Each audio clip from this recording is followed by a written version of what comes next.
quando houve a Reforma Protestante, através de um monge chamado Martim Lutero. A Reforma Protestante iniciou-se ali, em 31 de outubro de 1517. Começa a Reforma Protestante. A Reforma Protestante é um movimento que tinha um desejo de voltar à sola Escritura, de voltar às Escrituras.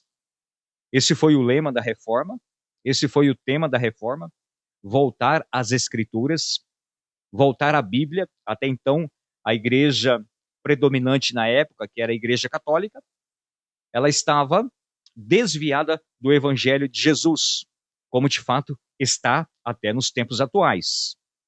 Então, por isso surge o movimento Reforma Protestante através de Martinho Lutero. E esse movimento criou força nos países europeus e foi se alastrando por todas as nações, e faz mais de 500 anos que chegou aqui no Brasil. Mas antes da Reforma Protestante, houve também outros movimentos chamados de pré-reforma. Os pré-reformadores também gritavam por uma reforma no interior da igreja. Eles queriam que a igreja fosse, reformada. O desejo, a sede deles era que a igreja voltasse ao Evangelho, observasse o Evangelho, pregasse o Evangelho, colocasse em prática o Evangelho. Então, os pré-reformadores também tinham esse desejo. Mas eles foram calados, foram mortos, perseguidos pela Inquisição da Igreja Católica Romana, tá? Pela Inquisição da Igreja Católica Romana. Foi lá e calou eles. E a forma deles calarem era amedrontar, perseguir, matar.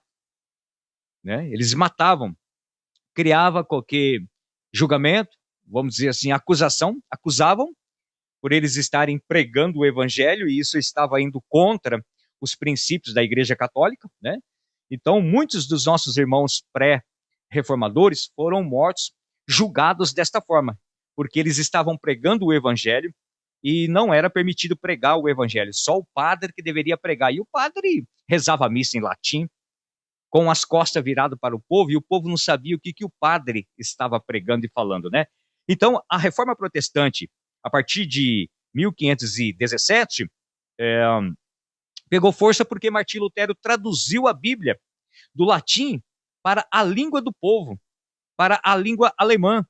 Então, todas as pessoas tinham acesso às Escrituras.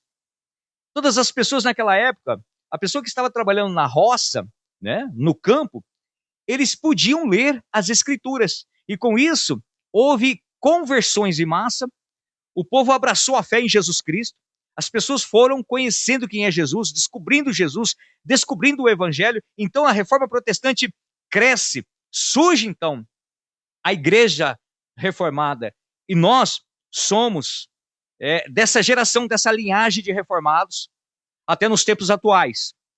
Então, não é todos os cristãos que vêm da linha reformada, embora tem bastante cristãos, tem bastante igrejas, mas os reformados, eles vêm da linha da Reforma Protestante, eles são protestantes realmente. Protestante é protestante. O cristão protestante, ele acredita na teologia protestante. Tá? Ele acredita na teologia protestante. Então, o protestante é aquele que protesta. Os protestantes, até hoje, eles não têm os católicos como sendo irmãos na fé.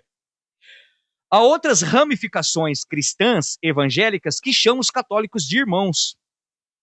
Nós, protestantes, não. Eles não são nossos irmãos. Por quê? Porque eles não creem em Jesus Cristo. Porque eles não foram regenerados. Eles não são salvos. Eles precisam de Jesus Cristo. Eles precisam do Evangelho. Precisa chegar até eles o Evangelho de Jesus verdadeiramente. Então eles não são nossos irmãos. Irmãos nossos na fé, realmente, é aqueles que estão em Cristo Jesus. Aqueles que são piedosos. Aqueles que se converteram, que foram regenerados pelo poder do Espírito Santo e amam a Deus verdadeiramente e creem em Jesus Cristo e no Evangelho de Jesus, e tem o Evangelho de Jesus como suficiente e também como Cristo, como o único suficiente Salvador. Esses são nossos irmãos, aqueles que nasceram de novo. Os católicos não são nossos irmãos da fé, porque eles não creem da mesma forma que eu creio. Eles não acreditam na graça, eles não acreditam que nós somos salvos mediante a fé. Eles não creem, eles acreditam que são salvos pelas obras. E isso é antibíblico. Isso vai contra a palavra de Jesus. Isso vai contra o Novo Testamento. Isso vai contra Cristo. Entendeu? É ofensa a Jesus Cristo acreditar que você vai ser salvo através de um sacramento. Sacramento não salva ninguém. Sacramento é um sinal externo. Veja bem, quantos sacramentos nós protestantes temos? Quantos sacramentos tem na sua igreja? Na igreja católica, tem mais de 6. Tem 7 sacramentos. Não vou citar um por um aqui, tá? Mas tem 7 sacramentos. Na igreja protestante, na igreja evangélica protestante, existe 2 sacramentos. Existe 2 sacramentos. Quais são esses sacramentos? Batismo e Santa Ceia.